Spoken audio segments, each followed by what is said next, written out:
Hello बच्चों and welcome to simplified JP. और इस वीडियो में हम लेकर आ चुके हैं आपके लिए 5 मार्क्स का सबसे important section for your boards examination, that is going to be your map section. तो आइए दोस्तों, आइए बच्चों, जानते हैं बिना किसी देरी के मैपिंग के रिगार्डिंग जो बोर्ड के लिए सबसे इंपॉर्टेंट आपके वीडियो होने वाला है उनके बारे में।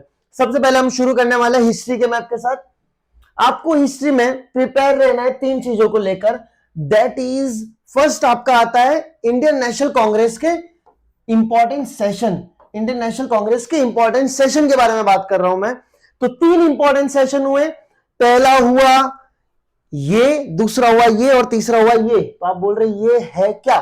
तो ये ए जो है ये है आपका कलकत्ता सेशन, ये है आपका इंडियन नेशनल कांग्रेस का कलकत्ता सेशन। आपको कुछ भी याद नहीं रखना है, आपको सिर्फ याद रखना है ये मार्क, क्योंकि हिस्ट्री में आपको मिलने वाले हैं मार्क्ड प्लेसेस। आपको सिर्फ मार्क किए हुए प्लेसेस को पहचानना है। 2 शॉर्ट क्वेश्चन आने वाले हैं। एक क्वेश्चन जो है वो आपका इंडियन नेशनल कांग्रेस के सेशन में से आने वाला है।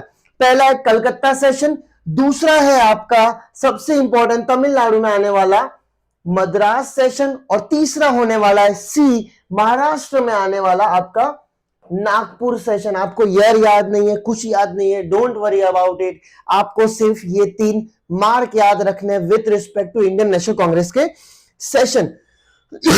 चलिए आगे शुरू करते हैं। इवेंट बेस्ड हिस्ट्री में क्वेश्चन, यहां से भी एक शॉर्ट क्वेश्चन आने वाला है। पहला जो कि ये मार्क होगा, इफ ये मार्क है तो ये आपका होने वाला है बच्चों जलियांवाला बाग मैसेकर। क्या होने वाला है? जलियांवाला बाग। जलियांवाला बाग मैसेकर जो कि 1919 में हुआ था। रॉलेट एक्ट के अपोज करते हुए जलियांवाला बाग में इकट्ठा हुए थे, जो कि आपने हिस्ट्री में पढ़ा होगा आई होप। ठीक है, उसके बाद बिहार में आने वाला है चंपारण। चंपारण बिहार में आता है, तो आपको यह देख लेना है क्यों चंपारण में क्या हुआ था बच्चों। तो चंपारण में आपके जो है इंडिगो प्लांटर्स जो है वो मूवमेंट में आ गए थे। तो इफ ऐसा होता है कि इंडिगो प्लांटर्स के बारे में पूछा गया तो भी आपको चंपारण लिखना है। चंपारण पूछा है तो बाय डिफॉल्ट वो तो हमें पता ही है बिहार में होने वाला है। गुजरात में 3 इवेंट हुए थे सबसे इंपॉर्टेंट। मैं एक एक करके तीनों को अंडरलाइन कर लेता हूं, तीनों को मार्क कर लेते हैं अपन। ठीक है, this will be your first event, उसके बाद आएगा सेकेंड इवेंट, और उसके बाद यहां पर आएगा थर्ड इवेंट। जो पहला है वो है आपका अहमदाबाद। क्या है? अहमदाबाद। अहमदाबाद में क्या हुआ था बच्चों? ये हमेशा याद रखना, अहमदाबाद में क्या हुआ था। तो अहमदाबाद में आपके कॉटन मिल वर्कर जो थे, कॉटन मिल वर्कर। देखो गुजरात के इवेंट में आप कंफ्यूज हो सकते हो, ठीक है, सो इसलिए मैं बता दे रहा हूं कॉटन मिल वर्कर है तो अहमदाबाद को याद रखना है। इफ कॉटन मिल वर्कर है किसको याद रखोगे? अहमदाबाद को याद रखोगे। दूसरा इवेंट आता है आपका खेड़ा सत्याग्रह। खेड़ा है, आपको कुछ भी याद नहीं रखना है, आपको सिंपल पेजेंट याद रखने हैं। पेजेंट मतलब होता है स्मॉल मार्जिनल फार्मर। तो अगर खेड़ा है तो पेजेंट याद रखोगे। और तीसरा आपका होता है बच्चों जो है दांडी। दांडी बाय डिफॉल्ट याद होना चाहिए, सिविल डिसोबीडिएंट मूवमेंट का फेज 1 का स्टार्ट इवेंट, जहां पर बापू ने सोचा था कि हम लोगों को छोटे इवेंट जो कि आम जनता से जुड़े हुए चीजें हैं उनको लेकर शुरू करना था। उन्होंने नमक कानून तोड़ा था, सॉल्ट लॉ को ब्रेक किया था, तो वो दांडी है। कुछ याद नहीं रखना है, सॉल्ट लॉ याद रखना है। तो अगर पेजेंट पूछा जाता है तो खेड़ा लगा दोगे, कॉटन मिल वर्कर पूछा जाता है तो आप सीधा सीधा अहमदाबाद लगा देना है बिना कुछ सोचे समझे, और दांडी पूछा जाता है तो सॉल्ट लगा देना है, या तो सॉल्ट पूछा तो दांडी लगा देना है। तो आई होप आपके हिस्ट्री के ये जो हमने 2 मैप पढ़े, इन दोनों में से आपका हिस्ट्री का जो भी मैपिंग आने वाला है वो आपका क्लियर होगा। 2 मार्क्स शॉर्ट इसमें आने ही चाहिए आपके, ठीक है। नेक्स्ट आता है ज्योग्राफी का सेक्शन बच्चों। थोड़ा कंफ्यूजिंग होगा समटाइम्स, बट अगर आप लॉजिकली, अगर आपने कभी थोड़ा बहुत मैप देखा भी है तो आपको इसका आंसर आसानी से आ जाएगा, ठीक है। तो सबसे पहला आता है हमारा डैम। सबसे पहले क्या आता है बच्चों? डैम आने वाला है। तो चलिए शुरू करते हैं डैम के बारे में। जम्मू कश्मीर में यहां पर आएगा आपका सलाल डैम। क्या आएगा बच्चों? सलाल डैम आने वाला है यहां पर जम्मू कश्मीर में। उसके जस्ट नीचे हिमाचल प्रदेश में यहां पर आने वाला है आपका भाखरा नांगल डैम। क्या आने वाला है बच्चों? भाखरा नांगल डैम आने वाला है। तीसरा आपका जो है उत्तराखंड में, हमेशा याद रखना, तीसरा उत्तराखंड में आएगा जो है टेहरी डैम। कौन सा डैम है बच्चों? टेहरी डैम। तो हमने 3 मैप पढ़े, अगर देखोगे तो सीधा लाइन में आएगा जम्मू कश्मीर सलाल डैम, भाखड़ा नांगल डैम आपका हिमाचल प्रदेश में आएगा, और उत्तराखंड में आएगा आपका टेहरी डैम। ठीक है, चौथा जो है वो राजस्थान का ओनली डैम है, ओनली तो नहीं बोलेंगे लेकिन राजस्थान का मैप बेस देखे जाए तो एक ही आएगा राजस्थान का, वो है राणा प्रताप। वो क्या है? राणा प्रताप। और पांचवा जो है वो आपका होने वाला है गुजरात के अंदर नर्मदा नदी के ऊपर बना हुआ सरदार सरोवर, जो कि कहते हैं कि जो सरदार वल्लभ भाई पटेल थे उनका ड्रीम प्रोजेक्ट भी था, जिसके ऊपर अब स्टैच्यू ऑफ यूनिटी करके पूरा एक मेगा प्रोजेक्ट जो है गवर्नमेंट ने बनाया है। तो पांचवा गुजरात में आएगा सरदार सरोवर। बच्चों क्या आएगा? पांचवा गुजरात में आएगा आपका सरदार सरोवर। ठीक है, नाउ आगे बढ़ते हैं। यहां से भी आपको लाइन में याद रखना है हीराकुंड, जो कि महानदी के ऊपर बना है। 6 नंबर पर मैं लिखता हूं हीराकुंड, जो कि किसके ऊपर बना है बच्चों? रिवर भी थोड़ी याद रख लेना इफ होता है तो, क्योंकि ट्रिक कर लेते हैं बोर्ड सम टाइम के, रिवर बेस पूछ ले कि बताओ महानदी के ऊपर क्या बना है, तो आपको याद रखना है हीराकुंड बना है, जो कि कहां पर आता है? उड़ीसा में आता है। उसके बाद आता है आपका नागार्जुन सागर। नागार्जुन सागर कहां पर आएगा? नागार्जुन सागर आपका आएगा पूरा का पूरा आंध्र प्रदेश में। ठीक है, तो यहां पर मैं लिख लेता हूं 7 number, that is your going to be Nagarjuna Sagar.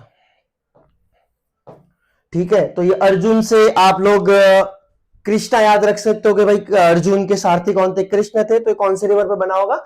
Krishna river पर बना होगा। ठीक है, उसके बाद आएगा आपका कर्नाटक में, यहां पर 8 नंबर, जो कि आपका होने वाला है तुंगभद्रा। बच्चों क्या होने वाला है? तुंगभद्रा। तुंगभद्रा। और लास्ट होने वाला है आपका तमिलनाडु में, यहां पर 9 नंबर। आई होप आपको दिख रहा होगा, मैं इसको थोड़ा 9 नंबर होने वाला है बच्चों, ये थोड़ा मेरे से मूव नहीं हो रहा है। ठीक है, कोई इशू नहीं है। 9 नंबर होने वाला है आपका लास्ट, जो कि बना है आपके, okay we have 8 only now, 9th नहीं है। अगर मैं 9th की बात करता तो ये कावेरी रिवर के ऊपर बना हुआ है। ठीक है, कावेरी रिवर के ऊपर बना हुआ है। ठीक है, चलिए छोड़िए, हमको 8 याद करने थे, हमने 8 देख लिए। नेक्स्ट आगे बढ़ते हैं पोर्ट के बारे में। बहुत इंपॉर्टेंट पोर्ट है, एग्जाम में किस तरह के क्वेश्चन आ सकते हैं।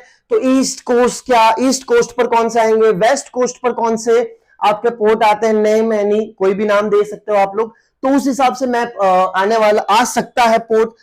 ये जो मैं करवा रहा हूं ये मोस्ट इंपॉर्टेंट है, प्रिडिक्शन बेस्ड है, प्रीवियस ईयर के पेपर को देखकर बनाया गया, कोई हार्ड एंड फास्ट अलग से कोई ब्रह्म ज्ञान नहीं आ गया था, बस सिंपल पिछले जो आपके प्रीवियस ईयर पेपर थे वहीं से मैंने उठाया और वहां से हमने लिस्ट बनाई थी और बस उसी में से किया है, क्योंकि लास्ट मोमेंट प्रिपरेशन है तो ये एक इंपॉर्टेंट हो जाता है। जिसमें सबसे पहला आता है आपका गुजरात के अंदर, वो है कंडला। हमेशा याद रखना ऊपर की साइड बनाना, नीचे वाले फेज में मत बनाना। ठीक है, ये जो मुंह है मतलब कच्छ के साइड बनाना है आपको कंडला।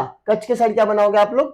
कंडला बनाओगे। ठीक है, चलो सेकंड नंबर देखते हैं। सेकंड नंबर का पोर्ट जो है वो महाराष्ट्र में आने वाला है, जिसका नाम है Mumbai. One of the most important port अगर हम लोग कहें इकोनॉमिक पर्सपेक्टिव से या तो ब्रिटिशर्स के और इंडिया के पूरे इतिहास के हिसाब से, तो ये हो जाता है। ठीक है, जो कि महाराष्ट्र में आता है, सबको पता ही होगा। तीसरा गोवा में आता है, जिसका नाम है मारमा गोवा। बच्चों क्या नाम है? मारमा गोवा। नाम से पता चल जा रहा है गोवा आ रहा है नाम में, तो मारमा गोवा। ठीक है, उसके नीचे आएगा 4th नंबर पर बहुत इंपॉर्टेंट आपका ये पोर्ट होने वाला है, जिसका नाम है न्यू मैंगलोर। क्या नाम है इसका? New Mangalore. Most probable chance है कि ये आ सकता है, तो ये होगा आपका न्यू मैंगलोर। ठीक है, 4th नंबर का होगा आपका न्यू मैंगलोर। 5th नंबर में बच्चों हम लोग देखने वाले केरला का एक मैप, जिसका नाम है कोची। क्या नाम है बच्चों? कोची नाम है। ठीक है, ये एक लाइन से याद कर लो कि सबसे ऊपर कंडला, फिर Mumbai, then मारमा Goa, new Mangalore and Kochi. ठीक है, तमिलनाडु में 2 पोर्ट याद रखने हैं हमको, एक नीचे की साइड एक मैप याद रखोगे, 6 नंबर लिख लेता हूं, और एक 7 नंबर। जो 7 नंबर है वो होगा आपका चेन्नई, और जो 6 नंबर है वो होगा आपका तूतीकोरिन। तो अगर ऊपर की साइड आता है तो चेन्नई होगा और नीचे की साइड आता है तो तूतीकोरिन होगा। ये तो मार्क नहीं होगा, आपको ही मार्क करना है, बट एक थोड़ा लॉजिकली कि अगर हम नीचे की साइड बना रहे हैं तो तूतीकोरिन आएगा सदर्न मोस्ट। ठीक है, और उसके ऊपर आने वाला है चेन्नई। ये आपके ईस्ट कोस्ट के हैं, और जो टॉप 5 थे वो आपके वेस्ट कोस्ट के मैप बनते हैं, ठीक है। 7th हो गया। 8th आता है आपका आंध्र प्रदेश के अंदर सबसे इंपॉर्टेंट 8th नंबर होगा विशाखापट्टनम। क्या नाम होगा बच्चों? विशाखापट्टनम। 9th आपका होने वाला है उड़ीसा के अंदर, दैट इज योर पारादीप। बच्चों क्या होने वाला है? पारादीप, जो कि अगेन बहुत इंपॉर्टेंट हो सकता है, शायद इस बार आ जाए, क्योंकि लास्ट ईयर के मैप में, लास्ट ईयर के पेपर में अगर देखा जाए तो शायद मारमा गोवा पूछा था, तो इस साल चांसेस है कि पारादीप आ सकता है, विशाखापट्टनम आ सकता है। टेक्निकली क्वेश्चन इस तरह से पूछेंगे कि ईस्ट कोस्ट या वेस्ट कोस्ट क्या होता है। और लास्ट 10 नंबर जो कि आपका होगा हल्दिया। ये इनलैंड रिवर लाइन पोर्ट है, मतलब थोड़ा नदी के अंदर जाकर बना हुआ पोर्ट है। तो ये है आपके 10 के 10, इसको लाइन से याद रख लो। कंडला, मुंबई, मारमा गोवा, न्यू मैंगलोर, कोची, उसके बाद आएगा Tuticorin, Chennai, Visakhapatnam, and then your Paradip, and then Haldia. तो आपको इसको इस तरह से याद रखना हो तो आप रख सकते हो। नेक्स्ट हम लोग पढ़ते हैं एयरपोर्ट। 6 एयरपोर्ट है, 6 के 6 बहुत ज्यादा इंपॉर्टेंट हो जाते हैं फॉर योर एग्जामिनेशन। देखते हैं एक एक करके। सबसे पहला है अमृतसर का जो एयरपोर्ट है वो, जिसका नाम है गुरु रामदास जी भी बोल सकते हो, या तो राजा संसी, राजा संसी, या तो गुरु रामदास जी। तो ये है आपका अमृतसर, पंजाब में, पाकिस्तान के साइड। पी पंजाब इस तरह से याद रखते हो। बहुत बच्चे पंजाब और हरियाणा में कंफ्यूज हो जाते हैं। तो पंजाब जो है वो पाकिस्तान की बॉर्डर के साथ लगता है, और हरियाणा जो है वो अंदर की साइड आता है, ठीक है। तो पहला था अमृतसर, राजा संसी। दूसरा होगा दिल्ली के अंदर, दिल्ली ये रहा Indira Gandhi international airport, IGI भी कहते हैं जिसको, न्यू दिल्ली में आता है वो। सेकंड हो गया है। थर्ड जो है बच्चों वो होगा आपका महाराजा छत्रपति शिवाजी, छत्रपति शिवाजी के नाम पर जो बना हुआ एयरपोर्ट है। नाम से ही पता चल जाता है। महाराष्ट्र की हम बात करें, द ग्रेट मराठा एम्परर, या तो कहा जाए कि स्वराज के फाउंडर, उनके नाम पर ये बना है। मुंबई में एयरपोर्ट ये आता है छत्रपति शिवाजी एयरपोर्ट, ठीक है। फोर्थ बच्चों आपका होता है हैदराबाद का, हैदराबाद का आता है फोर्थ, जिसका नाम है राजीव गांधी एयरपोर्ट। बच्चों Rajiv Gandhi international airport, one of the biggest international airport जो कि इंडिया में आज के टाइम पर है। तो वो कौन सा होगा आपका? Rajiv Gandhi international airport. Fifth है आपका चेन्नई में, ठीक है, इसका नाम है मीनमबक्कम। ये थोड़ा कंफ्यूजिंग नेम है, लेकिन इतना ज्यादा भी नहीं है, हम इसको याद रख सकते हैं, मीनमबक्कम। मैं बच्चों को याद भी करवाता हूं कि जहां मीनमबक्कम है वहीं कलापक्कम है, और जहां कलापक्कम है वहीं चेन्नई है। तो तीनों साथ में ही आते हैं, ठीक है। मीनमबक्कम, कलापक्कम, मीनमबक्कम, कलापक्कम, चेन्नई, तीनों साथ में ही आते हैं, ठीक है। और लास्ट है हमारा 6th, जो कि कलकत्ता का एयरपोर्ट है, कोलकाता एयरपोर्ट जिसको कहा जाता है, वो है on the name of Netaji Subhash Chandra Bose. Netaji Subhash Chandra, Netaji के नाम पर ही एयरपोर्ट बना है। तो 6 एयरपोर्ट हो गए हैं। वापस में एक बार रिपीट कर लेता हूं। राजा संसी कहां पर होगा आपका? अमृतसर, पंजाब में होगा। इंदिरा गांधी इंटरनेशनल एयरपोर्ट कहां पर होगा बच्चों? तो ये एयरपोर्ट होगा आपका दिल्ली में। छत्रपति शिवाजी का एयरपोर्ट कहां पर होगा बच्चों? तो छत्रपति शिवाजी एयरपोर्ट आपका मुंबई, महाराष्ट्र में होगा, 3 नंबर। चौथा नंबर है राजीव गांधी एयरपोर्ट, कहां पर होगा? Rajiv Gandhi one of the biggest airport भी अगर हम लोग कहें आज के मोमेंट में तो कह सकते हैं, वो आपका होगा तेलंगाना, हैदराबाद में। 5th नंबर है चेन्नई, मीनमबक्कम। 5th है चेन्नई, मीनमबक्कम। अगेन रिपीट, मीनमबक्कम, जो कि है आपका 5th एयरपोर्ट तमिलनाडु में। और 6th एयरपोर्ट होगा आपका वेस्ट बंगाल में, जिसका नाम है नेताजी सुभाष चंद्र बोस इंटरनेशनल एयरपोर्ट, ठीक है। तो आई होप आपके एयरपोर्ट भी हो चुके होंगे। ये जो मैं करवा रहा हूं ये मैंने प्रीवियस ईयर पेपर देखे, कोई जादू नहीं कर रहा, ना कोई ब्रह्म ज्ञान मेरे पास आ चुका है कि मैं आपको बता रहा हूं। ये सिंपल सिंपल प्रीवियस ईयर जो पेपर्स थे बस मैंने उनको देखा है।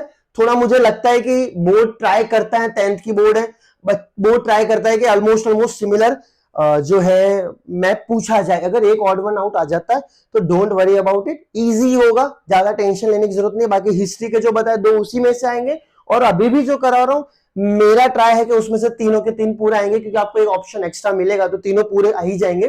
फिर भी नहीं आता है तो 2 तो डैम श्योर होके आने ही वाले हैं, ठीक है। उसके बाद आता है आपका सॉफ्टवेयर पार्ट। इसमें से एक ऑलमोस्ट देखा गया है बहुत बारी, ठीक है, जिसमें सबसे पहला आपको याद रखना है नोएडा। क्या याद रखोगे बच्चों?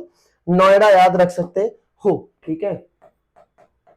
मैं लिख लेता हूं नोएडा। फर्स्ट नंबर नोएडा कहां होगा? नोएडा यूपी में होगा, दिल्ली के जस्ट पास, एनसीआर का पार्ट है, तो याद रखना कि दिल्ली के जस्ट पास में बना दोगे, ठीक है। सेकंड नंबर आपका होने वाला है गांधीनगर, जो कि गुजरात की कैपिटल भी है, तो वो तो पता ही होना चाहिए कि कहां है, गुजरात में आएगा, ठीक है। थर्ड नंबर बच्चों आपका होने वाला है मुंबई। मुंबई और चेन्नई कुछ ऐसी जगह है ना जो कि बार बार क्या है, कांस्टेंट लेवल पर रिपीट होती है, ठीक है, तो ये गलत नहीं होना चाहिए, ठीक है। यहां पर आएगा मुंबई, बहुत इंपॉर्टेंट है। ऑयल फील्ड में भी देखोगे तो मुंबई कैंबे हाई आता है, अगेन वो भी बहुत इंपॉर्टेंट हो जाता है। चौथे नंबर पर बच्चों आता है आपका पुणे, जो कि महाराष्ट्र की अगेन एक बहुत इंपॉर्टेंट सिटी है, तो जहां मुंबई बना रहे हो उसके जस्ट थोड़ा नीचे की साइड आप क्या बना सकते हो? पुणे बना सकते हो। फिफ्थ नंबर पर बच्चों आपका आने वाला मैं यहां लिख लेता हूं, शायद वहां से दिख नहीं रहा होगा लाइट की वजह से। फिफ्थ नंबर आपका बच्चों आने वाला है हैदराबाद। हैदराबाद